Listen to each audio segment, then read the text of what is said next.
So hello guys, ಇವತ್ತೊಂದು ಹೊಸ start ಮಾಡೋಣ ವ್ಲಾಗ್ಸ್ ಅಂತ ಸ್ಟಾರ್ಟ್ ಮಾಡಿದ್ದೆ. ಇದು ಆಕ್ಚುಲಿ ಚೆನ್ನಾಗಿರೋದು. ಇಶ್ ಝೆನ್ ಜಿ ವೈಬ್ಸ್ ಅಂತ. ಏನಂದೆ ಇನ್ನೊಂದ್ಸಲ? ಇಶ್ ಝೆನ್ ಜಿ ವೈಬ್ಸ್ ಅಂತ. ಲ್ಯಾಟ್ರಿ. ಈ ನಾಯಿ ದಿನ ನಮ್ಮ ಮನೆಗೆ ಬರುತ್ತೆ. ಒಂದು ದಿವಸ ಫುಲ್ಲು ನಮ್ಮ ನೆಂಟರು ಬಂದಿದ್ರು ಮನೆಗೆ. ನೆಂಟರು ಸ್ಲಿಪ್ಪರ್ ಕಚ್ಬಿಟ್ಟು ತಗೊಂಡೋಗ್ಬಿಟ್ಟಿತ್ತು.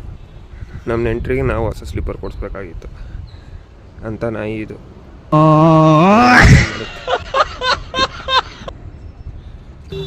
ನನ್ನ ಮುಂದೆ ಒಬ್ಬರು ತೊಳಿತವ್ರೆ ಗಾಡಿ. ಅವ್ರ ಹತ್ರ ಕಾವಸಕಿ ನಿಂಜಾ ಇದೆ.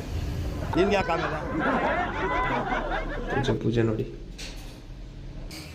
ಇಲ್ಲಿ ಸಾಂಬಾರಿದೆ, ಅಲ್ಲಿ ಚಿತ್ರಾನ್ನೋಳಿ ಇದೆ, ಇಲ್ಲಿ ಬೋಂಡಕ್ಕೆ ಮೆಣಸಿಕಾಯಿ ಕಟ್ ಮಾಡ್ತಾವ್ರೆ, ಇಲ್ಲಿ ಒಳಗೆ ಹೂರ್ಣ ಕೋಸಂಬರಿ ಇನ್ನೂ ಮಾಡ್ತಾವ್ರೆ ಅನ್ಸುತ್ತೆ. ಇವತ್ತು ರಾತ್ರಿ ಊಟ ಆಗುತ್ತೆ, ಮಧ್ಯಾಹ್ನ ಊಟ ಅಲ್ಲ.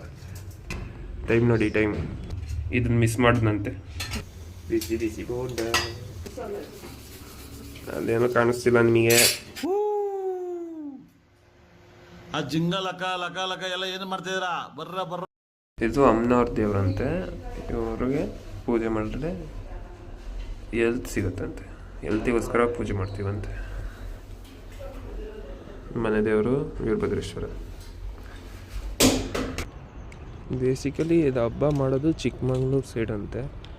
ಇವತ್ತು ನನಗೇನು ಕೆಲಸ ಇಲ್ಲ. ಇವಾಗ ಊಟ ಮಾಡಾದ್ಮೇಲೆ ಉಂಡು ಮಲ್ಕೊಳೋದೆ. ಅಷ್ಟೋ ತನಕ ಫ್ರೀ ಫೈರು ಏನಾರು ಆಡ್ಕೊಂಡು ಕೂತ್ಕೊಳೋದು. ಸರಿ ಗೈಸ್, 4 ಗಂಟೆ ಸಿಗೋಣ. ಊಟ ಅದೇ ಅವಾಗ ತೋರಿಸ್ತೀನಿ. ಪ್ರಸಾದ ಅರ್ಪಿಸೋದಾಯಿತು. ಇವಾಗ ನಾವು ಪ್ರಸಾದ ತಿನ್ನುವ ಸರದಿ. ಬ್ಯಾಟಿಂಗ್ ಸ್ಟಾರ್ಟ್ ಮುಗಿದ ಮೇಲೆ ಮತ್ತೆ ಮಲ್ಕೊಳೋದು ಸ್ಟಾರ್ಟ್.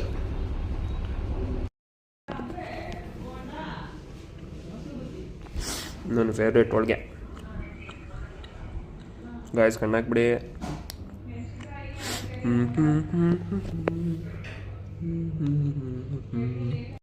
ಇರಲಿ,